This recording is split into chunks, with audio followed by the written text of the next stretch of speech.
The NASCAR playoffs are a convoluted joke of a championship format, and the on-track package is conducive to completely unwatchable races on cookie-cutter tracks. That said, it's definitely still good for some cheap entertainment. 35 races down, 4 drivers remain. Let's see how the 12 drivers who didn't make it did. Hey, you guys made it! Unfortunately, one of the feel-good stories of the year had to come to a premature end. For as much fun as watching Matt DiBenedetto run near the front was, this team just doesn't have the firepower to run with the big names, even if they're a Penske satellite. You saved your job for another year, though, Matt. Austin Cindric is looming over your shoulder, and without this playoff berth, we'd probably be seeing the kid take your ride for next season. Go get that first win next year. Is there a team in NASCAR that achieves less with more than the number 12 car? Weren't you guys supposed to be championship contenders this year? Penske even swapped Todd Gordon over from Logano's team to be your crew chief. As good as I think Ryan Blaney can be, his stint in the 12 has been pretty disappointing. Yes, there's been some rotten luck that's cost them quite a few wins, but it just seems like Ryan and the 12 crew get tactically spanked come stage 3 every week. And then come playoff time, you guys make incredibly basic mistakes that cost you dearly. Darlington was a special kind of disaster too. What do you mean you left shot ballast in the car? Great, now your crew chief's been ejected, and you're down 10 more points before the race has even started! A flat tire coming to the restart put you in another hole that you never recovered from. This year's a massive letdown as both of your teammates are in the Final Four, and you're out in the opening round. What a waste. You blew it! Year 3 of the William Byron experience in the Cup Series is here, and it's, something. You guys finally seem to be hitting your stride too, though, with 3 straight top 5s and Byron's first win at Daytona to get into the playoffs. Everything's looking good going into the cutoff race at Bristol, and... I don't know why it just stopped in the middle of the straightaway. What an idiot. Oh my god, that is brutal. Your season comes to an end because of Joey Gase? Of course the 24 team would get eliminated this way. And now Chad Knaus is gone. At least you finally got that win with him. Maybe your old Truck Series crew chief can help get you guys over the hump. Every year it seems like there's one driver that makes the playoffs with a fluke win that had no business being there, and this year it was Cole Custer. Despite improvement over the year, Custer was arguably the 3rd or even 4th best rookie this season. But that incredible win at Kentucky punched his ticket here. That's not to say they didn't run well either, as Custer was the highest ranked driver knocked out of the round of 16 and even showed improved speed over the course of the season. Cole usually takes a year or 2 to get rolling, so next year will be the real measure of his talent. Maybe with Stuart Haas, they can finally have another driver worth a damn. So, Eric Almirola made the playoffs again. Look, Eric's a great guy who's capable of running up front occasionally, but he's very streaky. He had 6 top 5s this season, but 5 of them were in a row, and all within an 8-week stretch in the middle of the season. But hey, you made it past the first round this season, that's an improvement. Unfortunately, a wreck at Talladega from the lead and 2 dismal showings at Las Vegas and the Roval brought your season to an end.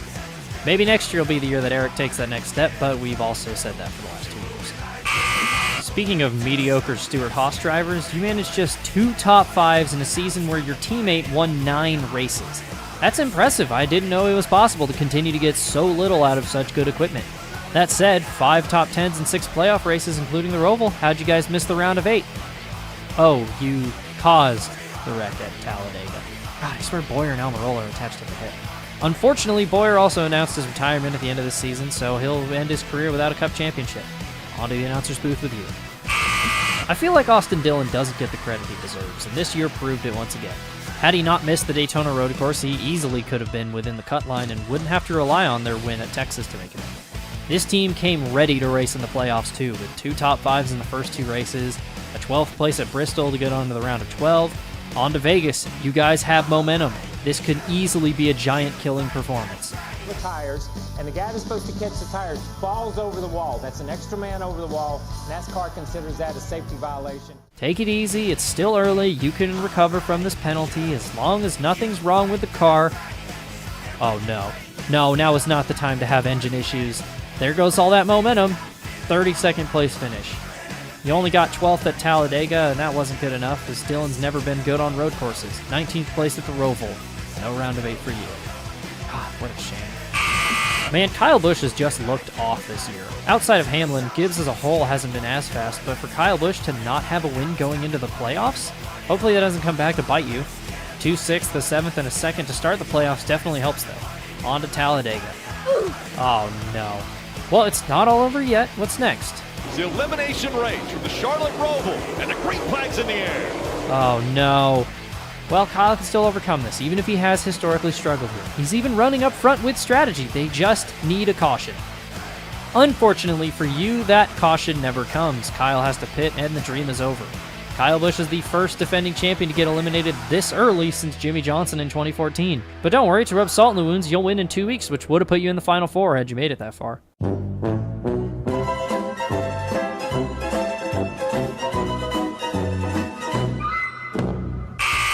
Unfortunately in life, all good things must come to an end. Kurt Busch has flown under the radar all year and made it to the round of 8. It's been a wild playoffs too, as a win at his home track got him here automatically, which allowed Kurt to try out for his post-NASCAR career as a high jumper at Talladega. Unfortunately, your round of 8 got off to the worst start possible with an engine failure at Kansas. Luckily, this is the new Kurt Busch, as the old Kurt probably would have had a full-fledged meltdown. 7th at Texas and a 5th at Martinsville are both great runs, but unfortunately, you're in a hole that those kind of finishes won't dig you out of. You needed a win, and that elusive Final Four appearance eludes you once more. What a shame. Throughout what's been a typical Martin Truex Jr. season, one narrative has followed this team all year: the inability to win. The 19 team hasn't been bad. They've scored 14 top 5s, but they've only converted one of them into a win. This included a brutal stretch of 5 straight third-place finishes, followed by 2 seconds and then a 4th. You're even doing it in the playoffs, as a 9th and a 2nd in the round of 8 has left you in a hole going into Martinsville. Win, and you're in. Luckily, your only win this year was here, and you've won 2 straight here. You've got this. All you've got to do is beat Chase Elliott. They're even trying to hand you this win with 2 straight bad stops, and you'll have Corey LaJoie on old tires to hold everyone up. Martin Truex Jr., who's running second right now in this race, potentially a loose wheel on the right front. Oh my god, that is brutal. A loose wheel while battling for the lead is going to knock you out of the Final Four. Hold your head high, though. You didn't finish second again. Just, well, 22nd. Congratulations! The 88 team finally made it past the round of 12. Unfortunately, you won't be in the Final Four because despite finishing top 5 in all 3 remaining races, you weren't leading at an arbitrary point in the middle of a bunch of races throughout the season, so you don't get those precious bonus points. It's a shame because Bowman turned it up in the playoffs and recaptured some of that early season form. Unfortunately, this system is all about winning, something Hendrick hasn't done a lot of this year. It's not all bad though, your sponsorship woes are finally over. You're replacing Jimmie Johnson next year, and with that comes a fully funded car. Hopefully you can break the curse that's been over that 48 for the last few years. Oh my god, you guys blew it. 9 wins, a 45-point cushion to 5th place to start this round. You have more wins than finishes outside the top 10. You even won 2 of the first 3 races of the playoffs. Let's ignore that the number 4 only had 1 top 10 in the round of 12, but if any team should be an automatic ride-in for the Final Four, it's Kevin Harvick and the 4 crew. Look, you're even running second in a race you've dominated. Unfortunately, this aero package is completely conducive to terrible racing, and you're not able to get it done. That's fine, though. Off to Texas, which has been your playground since the repave. Well then, that's not your fault, though. The track was wet up in the awesome softs, and the damage isn't even that bad. You guys even rebounded for a 16th, and a non-playoff driver won. All you guys gotta do is avoid disaster at Martinsville. What are you doing? Why are you so far back in the field? Why are you collapsing now? Great, now you're trapped a lap down because of a flat tire. It only took 200 laps to get that lap back too, and now you missed out on all the stage points. Your gap is gone. It's not all over though. All you gotta do is get by Ryan Newman. Just gotta get by Ryan Newman. Just gotta get by Jesus Christ, this again. It's not over though. You've received a gift from the racing gods. There's a late yellow. All the leaders had to pit, and Brad Keselowski, the guy who's trying to knock you out, just got a penalty. Just stay with him, and you've got this. What do you mean Brad ran up into the top 5? All right, you just have to get by Kyle Busch here. Just move him going into the corner and beat him to the line, and you're in the Final Four. Do it. The final turn. Go get it. He needs the position. Oh, Harvick spins the 18. Turns into the 18. He turns as well. The 18. Why would you try to spin him on exit? All of those regular season accolades, all of those wins, and you can't even make the Final Four? Yes, you had some bad luck at Texas, but this failure is 100% on you. How do you show up to Martinsville of all places and run that off pace all day when both of your teammates ran top 10 all day? Don't even blame the system. You choked. All you had to do was move Kyle Busch out of the way, and instead you tried to wreck it. Congrats, 4 team. A historically great season has been wasted. You blew it! Well, those are the 12 guys who couldn't make it any further. Let's meet your final 4 who will race for the championship this week. I'm going to be honest, I never would have picked Joey to make it this far. I know he won 2 of the first 4 races, but since the COVID break, Joey Logano has just not been very strong. Yes, they run top 10 nearly every week, and 11 top 5s is nothing to squint at, but this system rewards winning. Something which Joey did at the right time. His win at Kansas impacted the playoffs for everyone.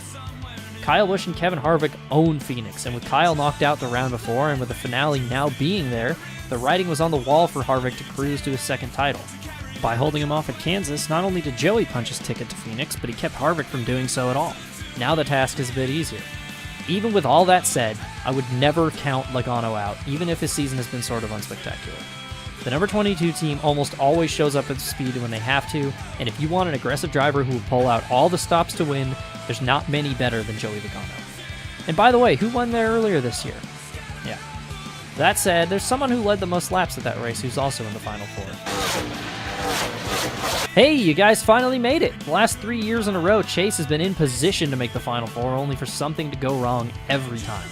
Leading at Phoenix in 2017, on your way to your first win, you even got revenge on Denny Hamlin from Martinsville, only for Matt Kenseth to run you down in the closing laps.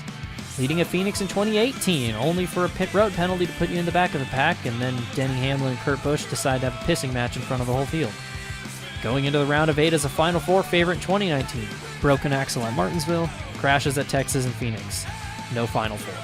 2020 has been a lot of the same, with wins thrown away with bad pit strategy and mistakes on track, and continued dominance on the road courses. A 20th place finish at Texas put you guys in another must-win situation in the Final 4 cutoff race. And once again, ill-timed pit issues cost you the lead of a race you were dominating. This time though, the 9 team kept their composure, and another rally to the front punched Chase's ticket to the Final 4. Now, NASCAR's new most popular driver will finally have his chance at a title.